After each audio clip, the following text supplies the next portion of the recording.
और अब बात करते हैं खबरों की। लखनऊ से खबर सामने आ रही है नजूल भूमि विधेयक पर घर में घिरी बीजेपी। ये जानकारी नजूल भूमि को लेकर विधेयक पर जो है घर में ही बीजेपी घिर गई है। विपक्ष ने बीजेपी सरकार पर हमले किए तेज। अखिलेश यादव ने इस मुद्दे पर दूसरा अटैक किया। इस बिल की हमेशा के लिए वापस करने की मांग की है। प्रदेश भर में सपा कार्यकर्ताओं का प्रदर्शन देखा जा रहा है। तो ये जानकारी सामने आ रही लखनऊ से, और इस बिल की हमेशा के लिए वापस इस बिल को करने की मांग की जा रही है। कार्यकर्ताओं का, सपा कार्यकर्ताओं का प्रदेश भर में प्रदर्शन जो है वो देखा जा रहा है। तो ये जानकारी लखनऊ से सामने आ रही है और अखिलेश यादव ने दूसरा अटैक इस मुद्दे को लेकर किया और विपक्ष ने बीजेपी सरकार पर जो है हमले तेज कर दिए हैं। आपको बता दें नजूल भूमि विधेयक को लेकर हम देखें तो जहां बीजेपी में आपसी कला देखी जा रही है, विरोध की भाषा जो है देखी जा रही है, वहीं विपक्ष भी इसको लेकर निशाने पर है, सरकार को निशाने पर लेने को तैयार है। और अब जो है विपक्ष लगातार हमलावर है। अखिलेश यादव की बात करें, ट्वीट करके जो है सरकार पर हमला कर रहे हैं और वहीं सपा कार्यकर्ता भी इसको लेकर प्रदेश भर में प्रदर्शन करते नजर आ रहे हैं। तो नजूल भूमि विधेयक का ये मामला, और बता दें कि फिलहाल ये विधेयक जो है वो अटका हुआ है, प्रवर समिति को सौंपा गया है और उसके बाद ही इस पर आगे किसी तरह का फैसला लिया जाएगा। फिलहाल के लिए ये अटका हुआ है और इसी को लेकर लगातार जो है योगी सरकार के खिलाफ जो है उनके ही सहयोगी के साथ साथ विपक्ष भी हमलावर है और सपा कार्यकर्ता जो है प्रदेश भर में अलग अलग जगहों पर प्रदर्शन करते हुए नजर आ रहे हैं। साथ ही अखिलेश यादव भी निशाना साध रहे हैं।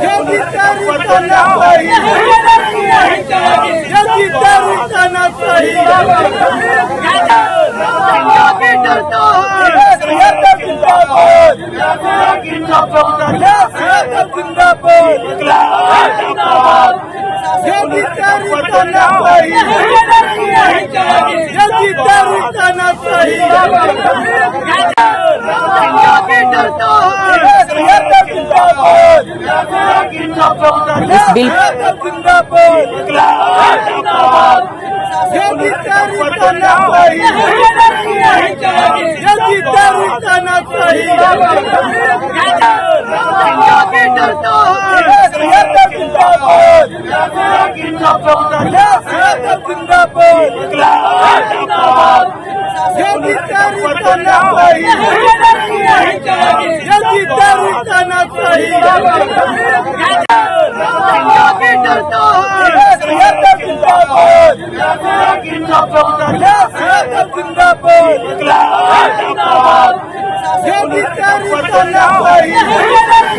और इसी खबर पर ज्यादा जानकारी के साथ प्रयागराज से हमारे सहयोगी शोएब रिज भी हमारे साथ जुड़ गए। शोएब, जिस तरीके से हम देखें नजूल भूमि विधेयक को लेकर लगातार सियासत जो है गर्म है, ना सिर्फ पक्ष के सहयोगी बल्कि विपक्ष भी एक के बाद एक ट्वीट कर रहे हैं, सरकार को घेरने की पूरी तैयारी देखी जा रही है।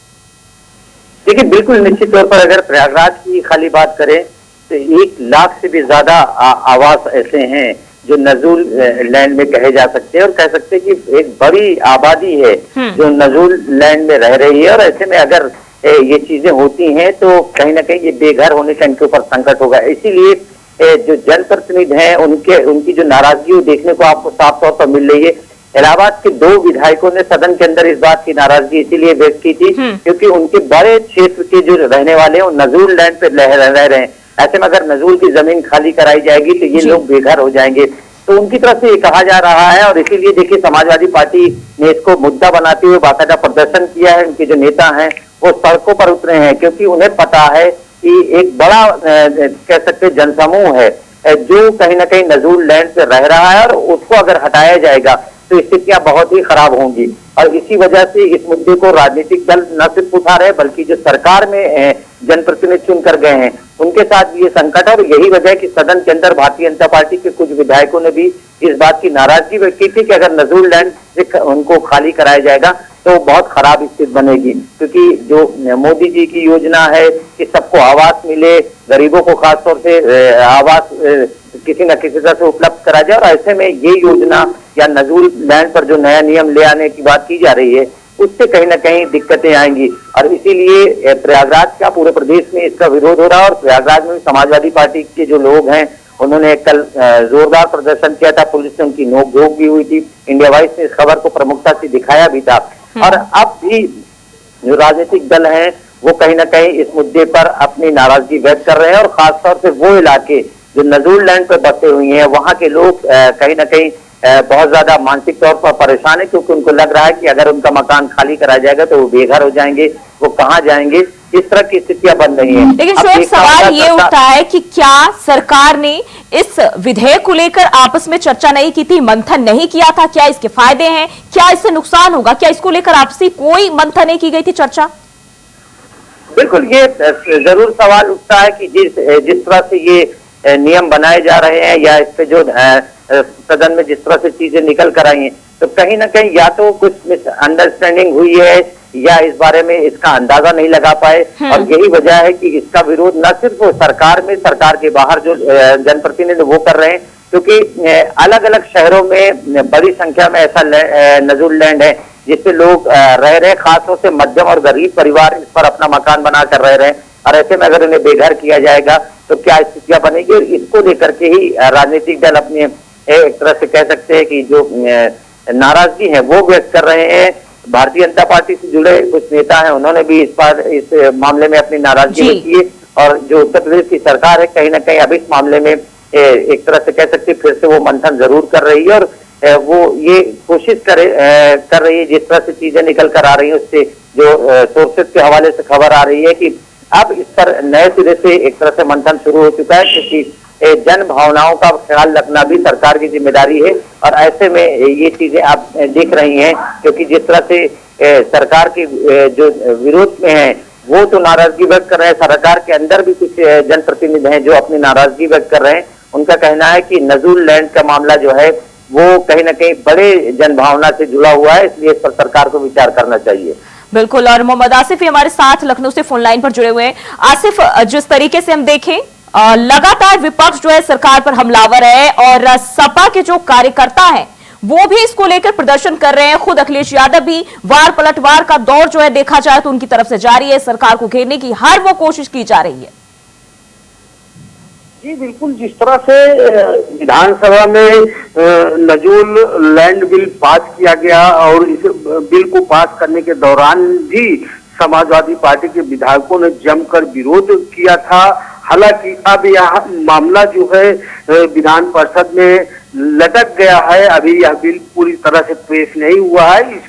इसको लेकर डिप्टी सीएम केशव प्रसाद मौर्य और भूपेन्द्र चौधरी ने भी कहीं न कहीं असहमति जताई थी, तभी यह कहा जा रहा है कि यह बिल जो है लटकाया गया है। लेकिन अगर बात करें जिस तरह से नजूल लैंड बिल को लेकर जो सियासत है वह पूरी तरह से गर्म हो गई है। अखिलेश यादव ने इस पर पोस्ट कर कहा है कि यह बिल जो है कहीं न कहीं गरीबों के लिए काफी दुखदाई होगा, और अखिलेश यादव ने बीजेपी पर निशाना भी साधा, कहा कि इस बिल से बीजेपी वाले कुछ लोगों को फायदा होगा। वहीं केंद्रीय मंत्री की बात करें तो केंद्रीय मंत्री अनुप्रिया पटेल ने भी इसका विरोध किया है इस पर पोस्ट करके। साथ ही साथ राजा भैया जो चर्चित विधायक है उन्होंने भी विरोध किया, और प्रयागराज में जिस तरह से प्रदर्शन हुआ, संदीप यादव के नेतृत्व में जमकर प्रदर्शन हुआ, और यूपी सीएम योगी आदित्यनाथ के पुतले को जलाने का भी प्रयास किया गया। हालांकि इस दौरान पुलिस और सपा नेताओं के बीच धक्का मुक्की हुई, तो कहीं न कहीं इस बिल का विरोध सरकार के अंदर बैठे लोग और साथ ही साथ विपक्षी दल यानी कि समाजवादी पार्टी के कर रही है। तो ऐसे में जिस तरह से अब सियासत गरमाई है, कहीं न कहीं सरकार भी इस मसले पर पूरी तरह से घिरती नजर आ रही है। जी बिल्कुल शोएब, जिस तरीके से हम देखें नजूल भूमि विधेयक जिस तरीके से जिस जोर शोर के साथ सीएम योगी ने इसको सदन के पटल पर रखने की कोशिश की, हालांकि यह जो है अब ठंडे बस्ते में चला गया, प्रवर समिति के हवाले सौंप दिया गया और मामला अटक गया। क्या सीएम योगी अपनों की जो विरोधाभास थे उसको भांप नहीं पाए? बिल्कुल, कहीं ना कहीं चूक जरूर हुई है, क्योंकि उन्हें या तो अंदाजा नहीं था इस बारे में, क्योंकि जिस तरह से उन्हीं की पार्टी के कुछ विधायकों ने अपना विरोध जताया है उससे सरकार के लिए ऐसी स्थिति जरूर बन गई जिसका जवाब जो विरोधी दल है उनको देना इनको पड़ रहा है, क्योंकि सत्ताधारी पार्टी के कुछ विधायकों ने भी इस बिल का बाकायदा विरोध किया और उनकी तरफ से यहाँ तक कहा गया कि कहीं ना कहीं कुछ लोगों ने गलत राय दे करके इस तरह की चीजों को आगे बढ़ा दिया है। तो अब सरकार के लिए ये एक बड़ी चुनौती जरूर बन चुकी है, क्योंकि ये अब ऐसा मामला है जो पब्लिक फोरम पे आ चुका है, लोगों में चर्चा का विषय बना हुआ है, क्योंकि नजूल की जमीन पर बहुत बड़ी संख्या में लोग उत्तर प्रदेश में अलग अलग इलाकों में रह रहे हैं।